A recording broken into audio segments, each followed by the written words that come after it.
Laat ons 'n bietjie gaal braak oor leiers, presidente en ministers wat bereid is om hulle volk se seuns en dogters op te offer vir hulle oorloë om politieke doelwitte te bereik, of heel moontlik dalk godsdienstige doelwitte. Kom ons praat 'n bietjie daaroor.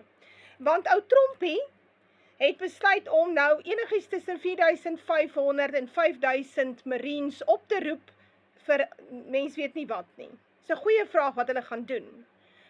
Want die analiste, die ouens wat in die weermag was, die ou analiste, die ou weermagpersoneel soos Larry Wilkerson, Larry Johnson wat CIA was, Scott Ritter, die ou manne sê, dit gaan 'n slagting wees. Die seuns gaan terugkom in die houtbokse. Jy nou weet hoe werk het, né? Tweede prys is 'n houtjas. Eerste prys is jou lewe. So ja. So hierdie ouens is opgeroep. Nou net vir interessantheid. Iran is so groot soos Wes-Europa. Hy het so 90 miljoen mense. Irak is heel wat kleiner as Iran en geografies lyk hy anders, hy's plat, jy kan inkom met tanks. En in Irak het hulle 500.000 weermagsoldate ingestoot, plus nog iets soos 190.000 van NAVO, van die koalisie wat ingekom het op daai stadium, die koalisiemagte. Nou ja, soos ek sê, Trompie en ou Bibi Netanyahu het nie 'n probleem om terwille van hulle ego en hulle politieke doelwitte, en natuurlik geld is altyd daar betrokke, hulle volk se seuns en dogters te stuur vir 'n oorlog nie. Maar nou is die probleem, hulle stuur nie hulle eie seuns nie. Hulle wil nie hulle eie seuns stuur nie. Nou net in jaar 2 seuns, een is daarom in die weermag, good for him, want as jou pappie die weermag uitroep, wel, dan moet jy sorg dat jy op die voorpunte is. Maar hy het nog 'n seun, die seun se naam is Yair Netanyahu, en hy bly lekker in Florida. Hy het 'n lekker posie daar, hy lê elke dag in die son en braai, terwyl Amerikaanse seuns en dogters vir hom sterf, vir hom en hom se volk sterf. Want hierdie is 'n Joodse oorlog, hierdie is 'n oorlog vir die sogenaamde staat van Israel. Die Iranese was nog nooit 'n bedreiging vir die Amerikaners nie, en selfs die CIA het dit gesê, by herhaling, so terloops. So kyk 'n bietjie hoe lyk ou Yair, en hoe lekker geniet hy die son in Florida, terwyl ander se seuns en dogters moet sterf vir sy volk se oorloë. Yair Netanyahu, Bibi Netanyahu's son, lives in Miami, Florida, and the son in a $5,000 a month apartment and $500,000 a year on security. After October 7th, he somehow was able to skip the mandatory draft that saw thousands of Israelis overseas come back home, but he stayed in Miami, where he lives with his girlfriend in a luxury resort where he's been for multiple years now. Now, he did serve in the Israeli military in 2009, seeing zero combat, given zero training, zero combat experience, and he was a spokesperson. He wrote articles and speeches and actually got in trouble for just simply leaving the military and had only 25 days in detention, where many people actually get jail time for that, but not Yair. Netanyahu's former security chief actually said that Yair and his father Benjamin got into a physical altercation at his residence, prompting guards to intervene, and that is why Yair is relocated to Miami. Yair now spends his time online arguing with people that the IDF is the most moral army in the world, even though he barely served in it and actually ran away. Follow me for more. So ou Yair moet eintlik gaan dat hy vir sy mense gaan help, maar die lojaliteit is nie daar nie. It's all about money.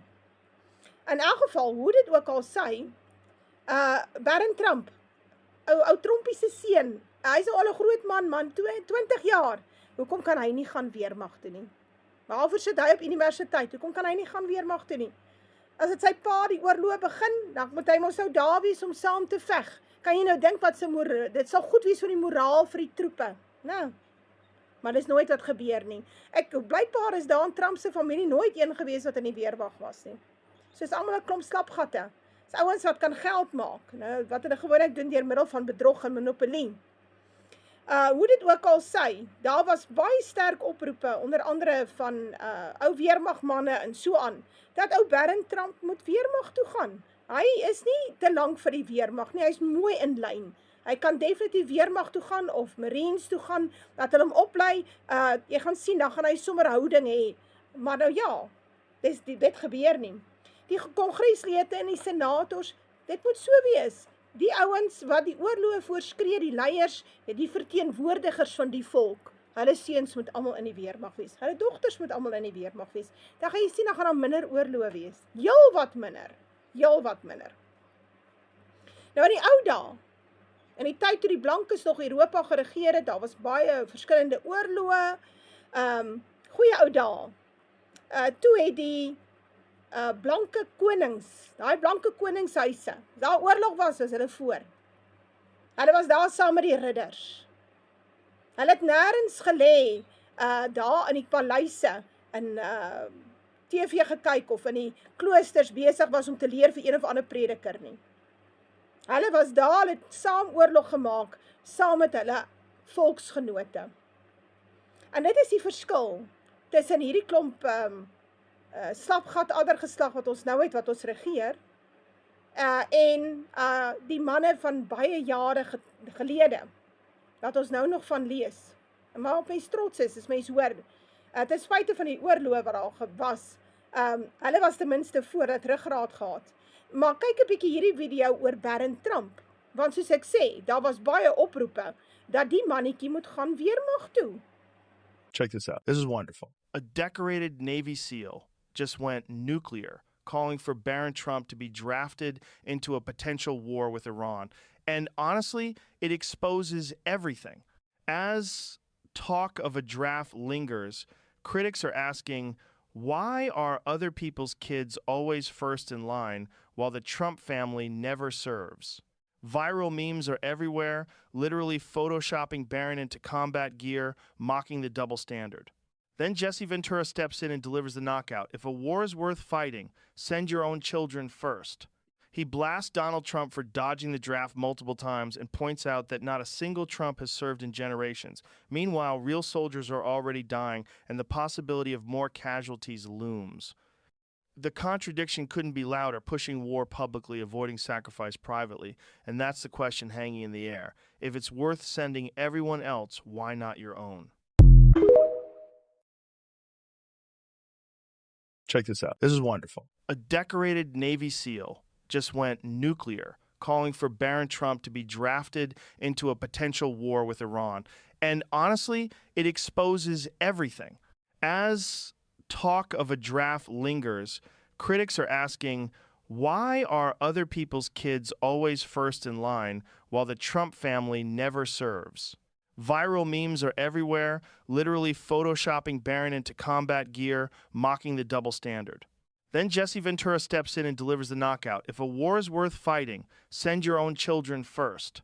He blasts Donald Trump for dodging the draft multiple times and points out that not a single Trump has served in generations. Meanwhile, real soldiers are already dying, and the possibility of more casualties looms.